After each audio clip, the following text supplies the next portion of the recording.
Bismillahirrahmanirrahim. Assalamualaikum warahmatullahi wabarakatuh. So now we are discussing on our textbook which is related to chapter 3.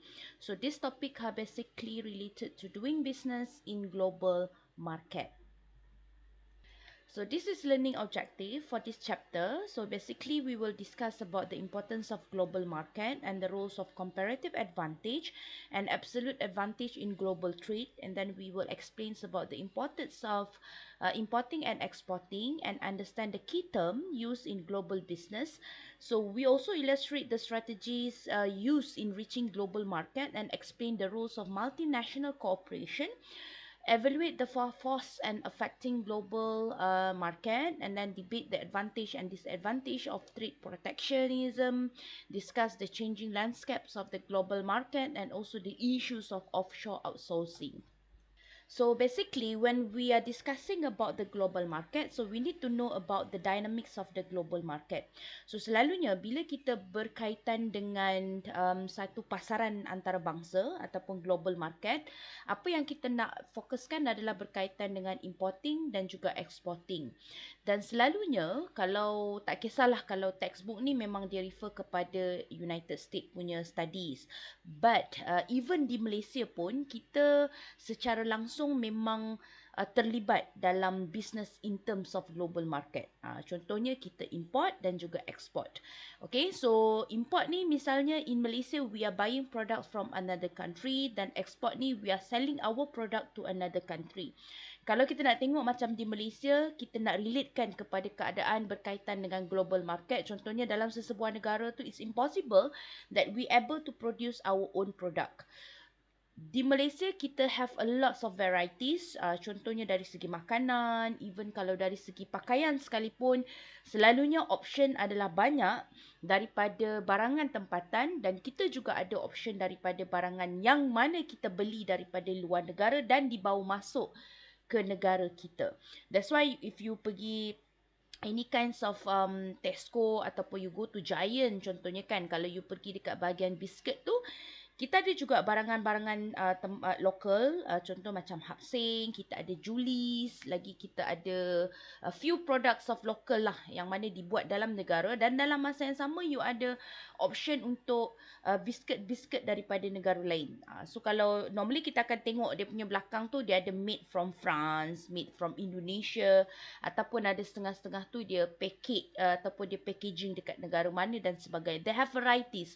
So it's impossible for us untuk remain as our local market. Normally kita akan expand abroad. Okay, so on the other hand, it also related to the terms of exporting. Maksudnya, exporting ni sangat penting dalam sesebuah negara.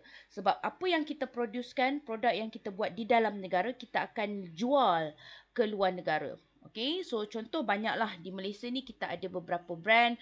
Contohnya Alagapas, Brahmin, so dia dah pergi international ataupun kepada global market. Even ada setengah-setengah produk buah-buahan juga macam Musang King dan sebagainya, kita ekspor kepada negara luar. Contohnya macam Hong Kong, China, Japan, dan benda itu akan dibekukan.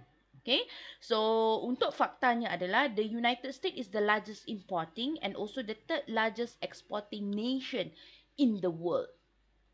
When we are discussing about global market, they have a reason why trade with other nation. Kenapa kita perlu trade dengan negara luar? Selalunya adalah antara faktor disebabkan oleh natural resources.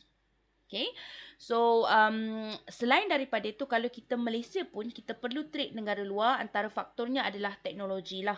Kita mungkin kekurangan teknologi yang mana kita memerlukan teknologi dengan negara luar. Okay, so it related to what we call the free trade, the movement of goods and services among nation without any political and economic barrier. So maksudnya kita boleh keluar masuk barang kita tu tanpa sebarang isu. Tu kalau kita kaitkan dengan the issues of free trade, ataupun kita panggil apa? Apa kita nak kata perkataan free ni? Maksudnya kebebasan untuk melakukan trade ataupun business berkaitan dengan negara luar dan juga di dalam negara. ada beberapa pro and cons of free trade area. Okay, so antara-antaranya adalah, contoh kalau kita dia punya positive side dia adalah global market, selalunya over 7 billions of potential customers. Kalau you boleh expand you punya produk, boleh jual ke luar negara, ataupun you boleh menembusi pasaran Indonesia, Thailand dan sebagainya, so awak able to make a profit. Kemudian you punya productivity grows when the countries produce goods and services, and then global competition and less costly import keep price down. Bila kita ada free trade ni, selalunya beberapa cost tu kita boleh jimat. And then free trade inspire innovations of new product and keep firm competitively challenge. Okay, so selalunya free trade ni akan menggalakkan kepada innovation, pembawaan kepada sesuatu new product. Uninterrupted of capital flow, ini maksudnya kita panggil apa, capital ni contoh macam modal lah, antara keluar masuk dan sebagainya. And then selalunya akan relate kepada interest rate yang rendah. Okay, on the other hand, antara keburukan ataupun the negative impact adalah domestic worker, contohnya apa kita panggil yang pekerja-pekerja di dalam negara ni kadang-kadang boleh hilang pekerjaan. Okay, bila kita terlampau import barang daripada luar negara. Contoh nak makan apa? Kita nak makan nasi contohnya. So Malaysia kita ni banyak je petani-petani, tapi kita import barang daripada beras daripada Myanmar, Thailand dan sebagainya. So automatically kita punya pekerja ni macam hilang pekerjaan lah. Sebab apa lagi kan diorang nak tanam. Sebab apa nak tanam pula? Sebab kita banyak lagi beras yang kita boleh beli daripada negara luar. Ini contoh-contohnya lah. Okay, and then workers may be forced to accept the pay cut from the employee. Okay, ini adalah antara-antaranya. Bila kita terlampau sangat mengambil ataupun mau masuk duit produk daripada luar, so dia akan impact kepada workers di dalam negara. Sebab kadang-kadang tu ada certain produk yang mana kita hasilkan dalam negara kita, tapi kita hantar ke Thailand untuk packaging contoh, sebab Thailand dia punya labor cost dia murah, ataupun Bangladesh contohnya. Jadi dia punya keperluan untuk local workers ni sangat berkurangan lah. Jadi mungkin sebelum ni RM7 satu jam, tapi disebabkan oleh Bangladesh tu, kita punya workers tu RM3 je satu jam. Jadi kita pun force untuk bayar RM3 juga di Malaysia. So benda tu akan memberi efek kepada workers. And then moving operation overseas, ini adalah antara-antaranya. Selalunya bila kita ada free trade area ni, kita akan moving kita punya business tu ke luar negara. Contoh kalau pakaian kan, di Malaysia bila kita nak jahit selai baju tu mungkin cost dia sangat mahal. Tapi most of the time orang selalunya akan jahit di Bangladesh ataupun China sebab murah dan dia punya teknologi dia bagus. Boleh jahit dalam satu jam tu sampai maybe dalam 50-80 helai, 100 helai contoh. Lebih efisien dan efektif. And then domestic company can lose their comparative advantage with competitors. Okay, ini adalah antara-antaranya bila kita punya domestic companies, contohnya macam local companies lah. Mungkin dia tidak boleh ataupun tidak mampu bersaing dengan negara-negara yang besar. Contohnya macam tu. Okay, so they have pro and juga cons antara free trade existence of activities in global market. Okay, so dia ada beberapa teori yang related kepada why we trade with other nation, iaitu theories of comparative and also absolute advantage. Okay, comparative ni maksudnya ada perbezaan lah. Okay, contohnya that a country should sell to other country those product that is produced more efficiently and buy from the other country those product that is cannot produce as effective or efficiently. Maksudnya kita boleh menjual produk itu dengan baik, dan kita boleh membeli sesuatu produk itu daripada negara lain yang mana dia tidak boleh mengeluarkan produk itu dengan begitu baik. So kita akan tengoklah, okay, certain produk kita boleh beli daripada negara ni sebab kosnya murah. Kita boleh memilih. Itu yang dikatakan sebagai comparative advantage. Kalau misalnya absolute advantage pula adalah ada setengah-setengah produk tu yang mana country itu adalah monopoli untuk produce a specific product. Ini contoh macam apa kita panggil, ada beberapa produk yang hanya dikeluarkan di negara tersebut sahaja. Contohnya macam kimchi lah. Okay, so kalau negara lain, diorang tak ada teknologi untuk buat kimchi. Kimchi tu mesti kita import daripada Jepun ataupun Korea semata-mata. Itu adalah absolute advantage. Kalau comparative advantage ni maksudnya kita ada pilihan. You boleh pilih. Nak jual kepada negara tu, nak beli daripada negara ni, tak nak beli daripada negara ni. So kita akan membuat perbezaan antara dua negara terhadap satu produk. So ini adalah antara term bila kita bercerita tentang global trade, dia ada surplus dan satu lagi adalah deficit. Kalau balance of trade ni maksudnya the total values of kita export dan import adalah sama. Kalau misalnya surplus pula apabila kita export melebihi daripada jumlah yang kita bawa masuk, itu surplus. Dan satu lagi adalah deficit bila kita import barang lebih banyak daripada kita ekspor barang. So kita beli barang lebih banyak daripada kita ekspor. So dia akan reflect kepada defisit. So awak kena faham dah, keluar dan juga masuk. Maksudnya bila barang yang kita keluar lebih banyak daripada barang yang dibawa masuk, so benda tu adalah surplus. Kalau benda itu ataupun kita katakan bila jumlah of the values of the country import kita bawa masuk lebih banyak daripada yang kita bawa keluar, so benda itu akan jadi deficit. Tapi kalau sama-sama banyak on a particular period, so benda itu akan jadi balance of trade. On the other hand, they also have terms of balance of payment. So selalunya the differences between money coming into a country daripada export dan money yang mana leaving tu maksudnya keluar daripada country tu, plus money flows for the other factories such as tourism, foreign aid, military expenditures and also foreign investment. So itu yang kita katakan sebagai balance of payment. Okay. Dan satu lagi termnya adalah dumping. Dumping ni maksudnya bila kita menjual sesuatu produk dengan harga yang murah berbanding harga yang telah dikenakan oleh producing country tu. Selalunya negara-negara yang buat macam ni adalah China lah. Okay. Contoh kalau misalnya kita di Malaysia, kita mengeluarkan satu pen ni harganya RM1. Okay. Tapi di China, dia ambil pen kita dalam harga yang sama, produk yang sama, tapi dia jual dengan 80 sen. So itu yang dikatakan sebagai dumping. Kita tak boleh jual harga sesuatu produk tu lebih murah daripada harga yang dijual ataupun yang telah dikenakan oleh country yang mengeluarkan produk tersebut. So itu yang dikatakan sebagai dumping. Selalu dalam bisnes ni dumping is prohibited. Okay, so antara isunya China dan Brazil pernah dikenakan denda ataupun tindakan sebab mereka dumping steel in the United States. Jadi dia menjual produk steel itu dengan begitu murah daripada negara pengeluar. So this is actually the strategies for reaching the global market. If you can see, they have licensing, exporting, kemudian franchising, contract manufacturing. Kita ada joint venture dan satu lagi kita ada FDI. FDI ini adalah foreign direct investment. Okay.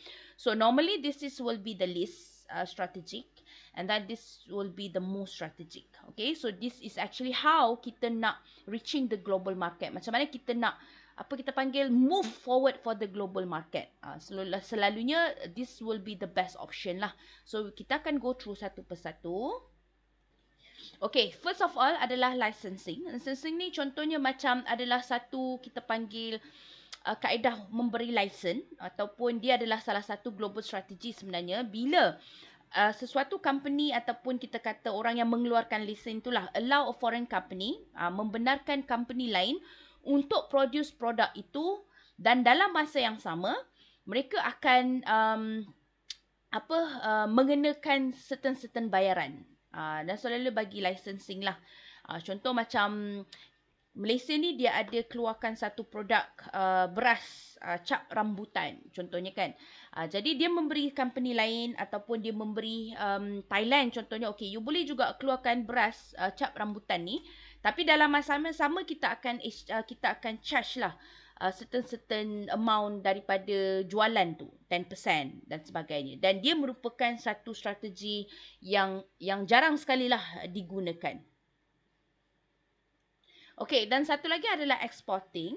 Dan selalunya adalah provide, contohnya EAC ni, dia memprovidekan the hands-on exporting assistance and trade finance untuk support the few small and also medium-sized business yang mana diorang keinginan lah untuk export good and services. Okay, so ini adalah antara satu kaedah yang telah digunakan yang mana kita boleh mengeksport certain products and services, dan selalunya dia akan membantu companies itu untuk direct exporting by. Ni contoh-contohnya lah. So salah satu maksudnya kita export produk itu ke luar, ke negara lain.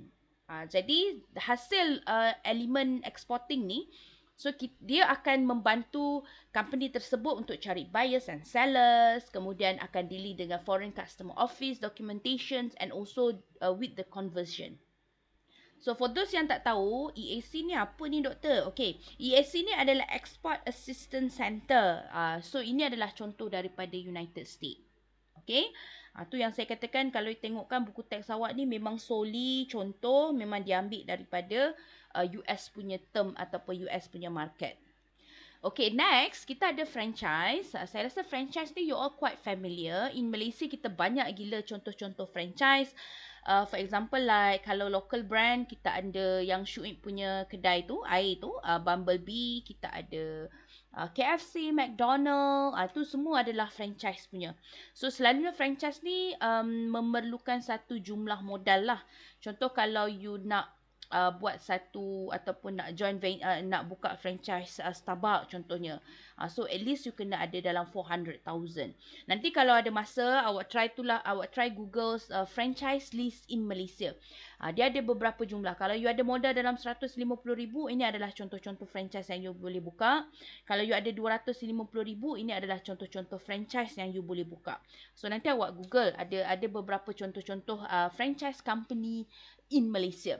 And normally franchise ni adalah contractual agreement apabila someone with the good ideas for a business sells other right to use untuk menggunakan nama dan dapat menjual produk ataupun services yang ditawarkan dalam given territory tertentu. Contoh kalau misalnya dinilai mungkin kita tak ada lagi San Francisco Coffee contohnya kan.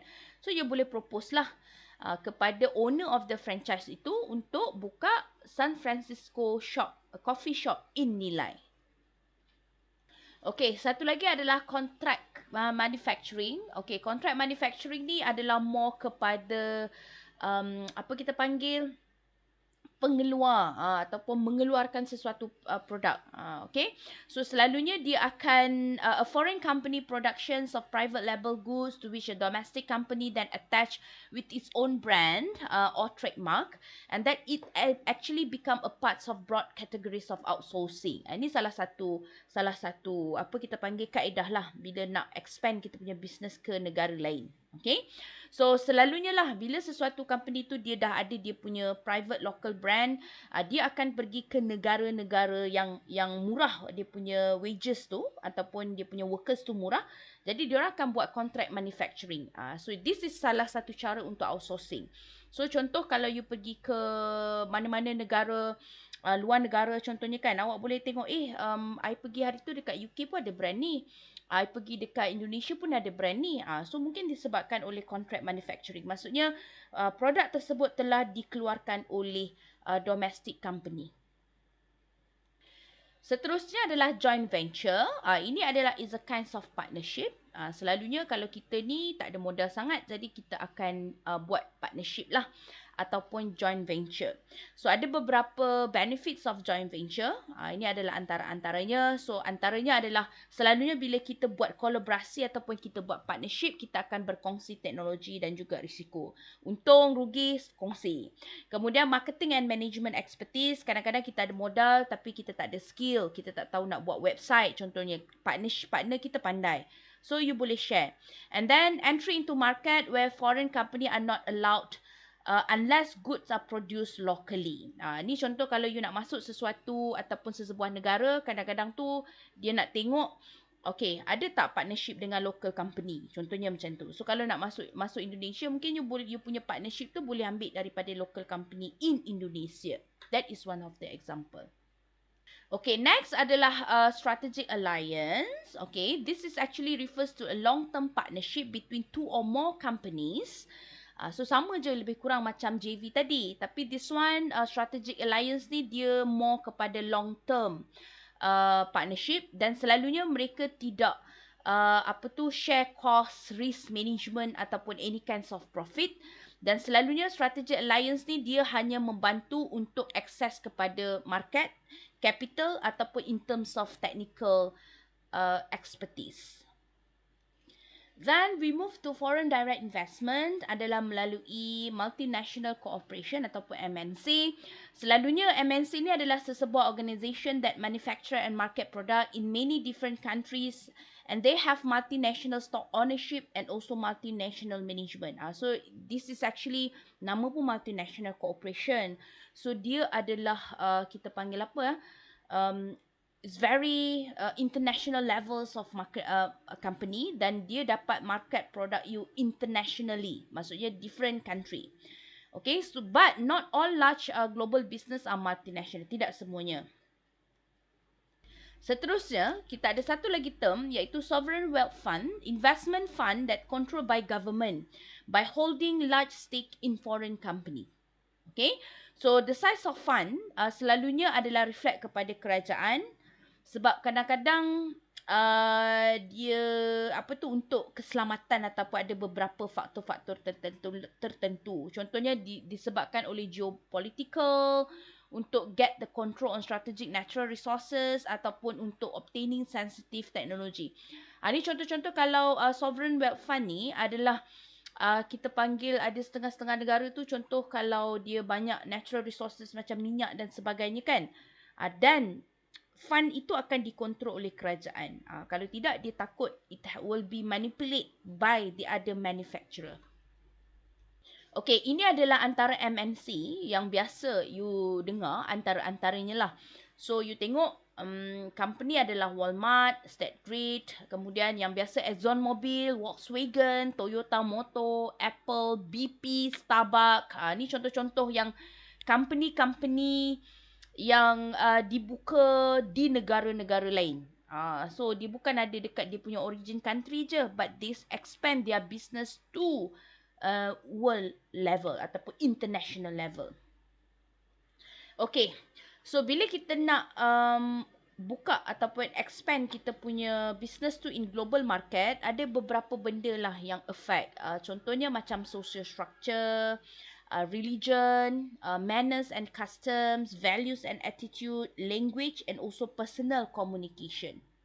Beside that, when we go for global market, they also have threat protection. Okay, so this is actually the use of the government.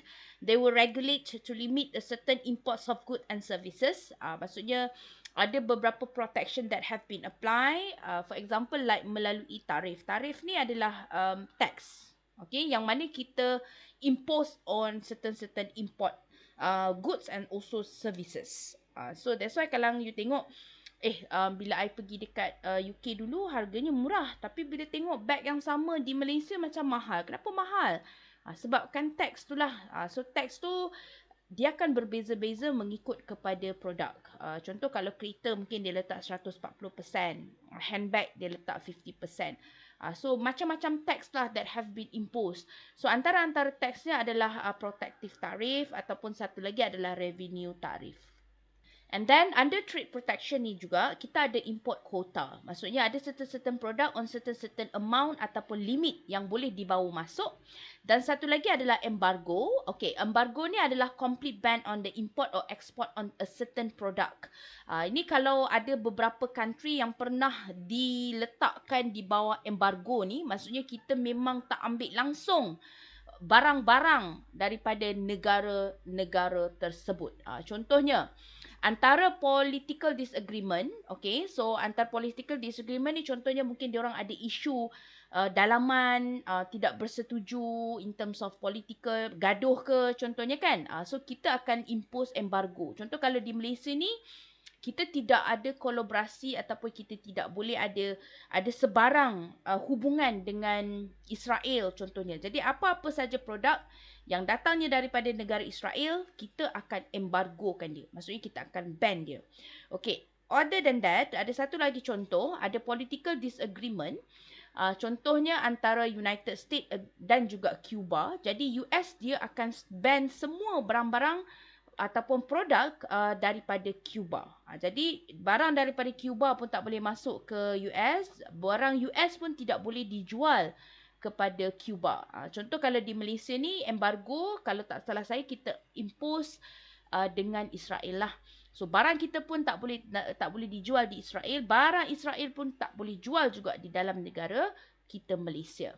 Selain daripada takrif dan juga embargo tadi, okey, ada lagi beberapa trade protection yang telah dilaksanakan melalui organisation. Okey, antaranya adalah GATT dan satu lagi adalah World Trade Organization.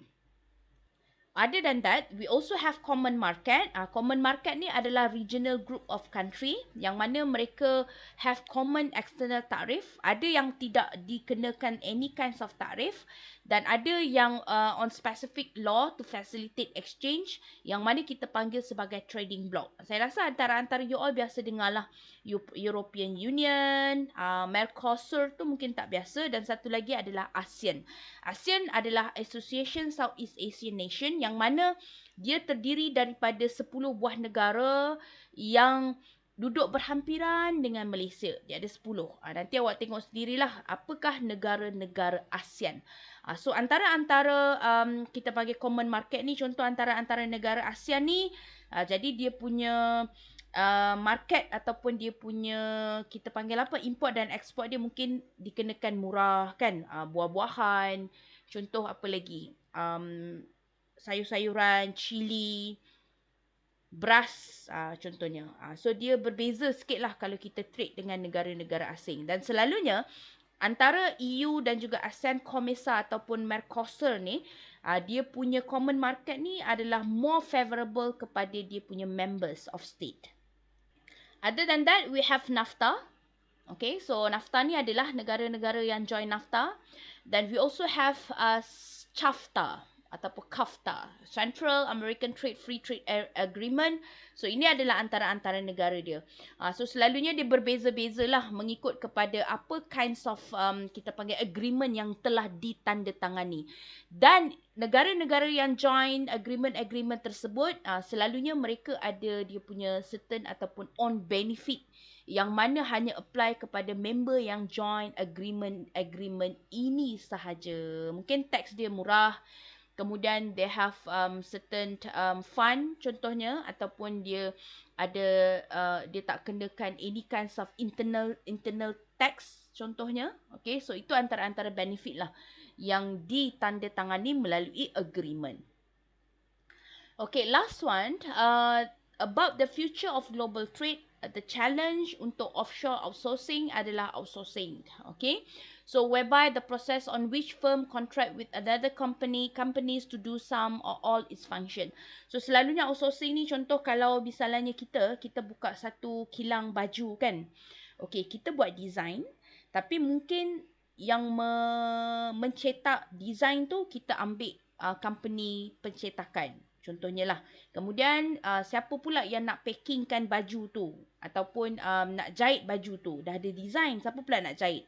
So kita ambil company B. So company A dan company B itu akan menjalankan sebahagian daripada fungsi kita dalam menghasilkan sehelai baju. Itu yang kita katakan sebagai outsourcing.